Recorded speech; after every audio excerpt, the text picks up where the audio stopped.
हां.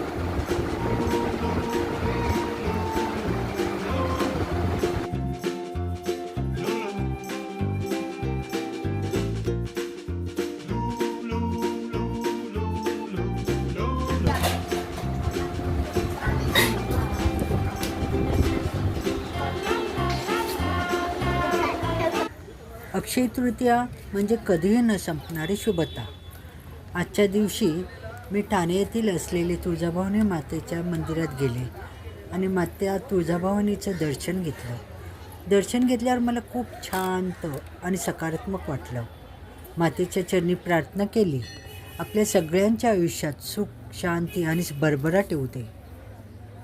तुळजाभवानी माता आमची कुलदेवी आहे, तसेच खंडोबाई आमचे कुलदेव आहेत.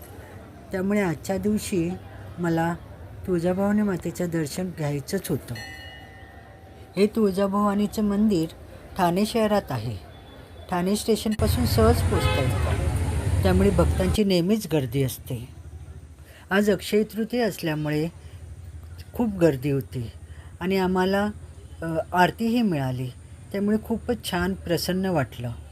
तुळजाभवानी माता ही शक्तीची देवी मानली जाते. महाराष्ट्रातील प्रसिद्ध तुळजाभवानी मंदिर तुळजापूरचेच हे एक रूप आहे. माता भवानी ही शक्ती, संरक्षण आणि विजयाची देवी आहे. असं मानलं जातं की भक्तांच्या इच्छा पूर्ण करते आणि संकटापासून रक्षण करते. हे मंदिर ठाणे स्टेशनवर उतरले की अगदी जवळ आहे, त्यामुळे तुम्ही रिक्षाने जाऊ शकता, तसेच स्वतःचे वाहनानेही तुम्ही जाऊ शकता. या मंदिरात आपण गेलो की छान असं आपल्याला देवीचं दर्शन घ्यायला मिळतं. म्हणजे जास्त हकलवत वगैरे नाही, आपल्याला व्यवस्थित देवीची ओटी भरायला मिळते, डोकं टेकवायला मिळतं, असं हकलवत नाही, त्यामुळे खूप बरं वाटतं. संध्याकाळची वेळ झाली होती, त्यामुळे आम्हाला आरतीही मिळाली, त्यामुळे अजूनच माझा हा दिवस खूप छान गेला. नक्कीच तुम्हीही या मंदिराला भेट द्या. तुम्हालाही छान तुळजाभवानी मातेचं दर्शन घ्यायला मिळेल आणि आवडेल. सुंदर मंदिर आहे. आणि ही आहे माझी अक्षय तृतीयेची खरेदी. कशी वाटली तुम्हाला नक्कीच सांगा. ही बॅग मात्र मी डीमार्टला घेतली आहे आणि ते कानातले आणि ते साचे मी ठाणा मार्केटला घेतले. ही बॅग खूपच छान नव्हती, डीमार्टला खूप जरा वेगळी युनिक असल्यामुळे मला ती आवडली आणि मी ती पटकन घेतली. आणि डीमार्टला असं आहे की आपण जर एकच वस्तू आपल्याला लवकर सापडत नाही, नेक्स्ट आपण गेलो तर ती नसते, त्यामुळे मला दिसल्या आवडली आणि मी ती घेऊन टाकली. आणि इथे सुरू आहे माझी क्लिनिंग. अर्बन क्लॅबमधून मी क्लिनिंगसाठी बुक केलं होतं, त्यामुळे ह्या ताई माझ्याकडे आल्या होत्या क्लिनिंगसाठी. अर्बन क्लॅबचे छान, म्हणजे क्लिनिंगला ज्या येतात त्या व्यवस्थित क्लिनिंग करून देतात. मला आवडलं. असे मी सगळे तिला पटापट हे काढून दिले आणि तिच्याकडून असे मी घासून घेतलं. बाकी रॅक साफसफाई वगैरे मी स्वतः केले, परंतु 1 तास बुकिंग असल्यामुळे मी पटापट तिच्याकडे रिकामी करून देत गेले आणि तिच्याकडून मी घासून घेतलं. डबे पुसून सुकवून आत वस्तू भरेपर्यंत मला जवळजवळ 4:30 वाजले. कारण मी डीमार्टचं सामान आणून ठेवलं होतं, परंतु क्लिनिंग करायची होती म्हणून मी ते भरलं नव्हतं. त्यामुळे मी हे व्यवस्थित डबे छान असे पुसून घेतले, भरलं आणि रॅकही हे बघा स्वच्छ साबणाने पुसून घेतले, कारण हे मी काढत नाहीत, काढल्यानंतर ते परत बसत नाहीत. आणि असे हे सुंदर बघा, किती सुंदर दिसते क्लिनिंग केल्यानंतर. हे सुंदर, आपल्यालाच आपला आनंद होतो. खूप सुंदर झालं माझं. आता चालू झालं एक छोटंसं सेलिब्रेशन, ट्युशन पार्टी. खूप मजा आली. हसणं, खाणं, नाचणं आणि सगळ्यांसोबत घालवलेला वेळ अगदी प्राइजलेस. लाईफमध्ये डिवोशन आणि एन्जॉयमेंट दोन्ही इक्वली इम्पॉर्टंट आहेत. मुलांसाठी डॉमिनोजमधून मागवलेला लार्ज पिझ्झा, मुलं त्यामुळे अगदी खुश झाली. हल्लीच्या मुलांना पिझ्झा वगैरे असंच आवडतो. समोसा, बटाटा वडे वगैरे हे आवडत नाही. पिझ्झा, बर्गर असलेच पदार्थ आवडतात. त्यामुळे मी मुलांबरोबर बघा कशी एन्जॉय करते. मुलांमध्ये असं मिसळून राहिलं ना की मुलांनाही बरं वाटतं. ते अगदी माझ्याबरोबर मी जेवढी रागाने बोलते ट्युशनच्या वेळेला, तेवढं प्रेमानेही करते. आणि त्यानंतर फंटा असं. पिझ्झा कसा गरम गरमच छान लागतो, त्यामुळे गरम गरम पिझ्झा खायला दिला ते. त्यानंतर बघा हे कोल्ड ड्रिंक फंटा. अगदी मुलं खुश होतात आणि मी त्यांच्याबरोबर एन्जॉय करते, त्यामुळे त्यांनाही बरं वाटतं. आता पुढे बघाच, त्यांच्याबरोबर थोडं मी डान्सही केला, त्यामुळे त्यांना अगदी टीचर आपल्यासारखी वाटते आणि ते अगदी खुश होतात. अभ्यास तर रोजच असतो, पण आज फक्त धम्माल. आमची छोटीशी ट्युशन पार्टी, मुलांचा उत्साह आणि हसणं खेळण्याचा गोंधळ, हेच तर सुट्टीचे खरे सुख. अभ्यास बाजूला ठेवून फक्त सेलिब्रेशन. आणि मुलांच्या एक्झामही संपल्या होत्या, त्यामुळे खास हे सेलिब्रेशन मी ठेवलं होतं. आता मुलं भेटणार एकदम जूनला. 1-1.5 महिना मला असं भेटणार नाही, तर मलाही चुकल्यासारखं वाटतं.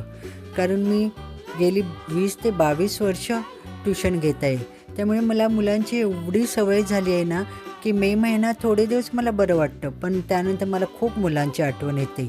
मुलांमध्ये माझा वेळ कसा जातो हे मलाच समजत नाही. आता वेळ झाली डान्सची. कॉपीराईट असल्यामुळे मी डान्स म्हणजे सॉन्ग लावत नाही आहे.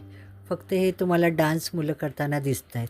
अगदी प्रत्येक जणाने आवडीने डान्स केला आणि एक दोघी त्या ज्या करत नव्हत्या, त्या जेव्हा मी डान्स करायला उठले तेव्हा त्या उठल्या आणि मग त्यांनीही डान्स केले.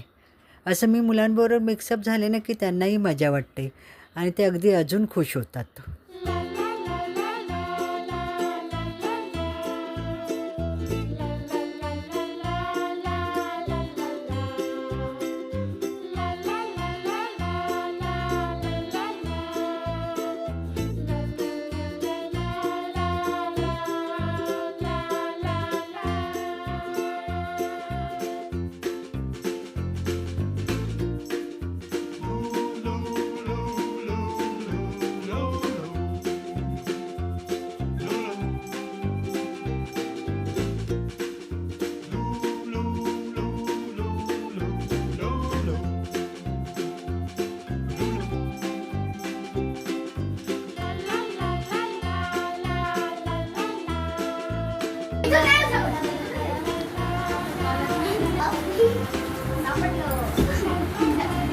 ए चल पटकन बसू दे तिला.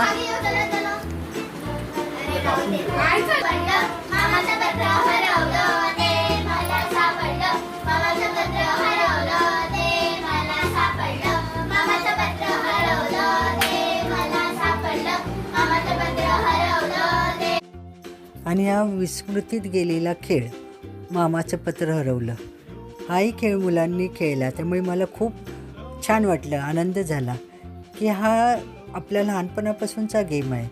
आता मुलं मोबाईल, डान्स हे सगळं करतात, पण ही जुने खेळही आपण ठेवले पाहिजे, म्हणजे लक्षात ठेवले पाहिजे आणि त्यांना ते त्यांच्याकडून करून घेतली पाहिजे, तरच त्यांना आपलं समजेल की आधीचे खेळ काय होते, कसे होते. त्यामुळे हाही खेळ मुलं खेळली, खूप आवडीने खेळली. मलाही खूप छान वाटलं, बरं वाटलं. त्यानंतर चोर पोलीस, डान्स, गरबा, हे बघा इथे आता मी डान्स करते आहे, त्यामुळे मुलंही खुश झाली.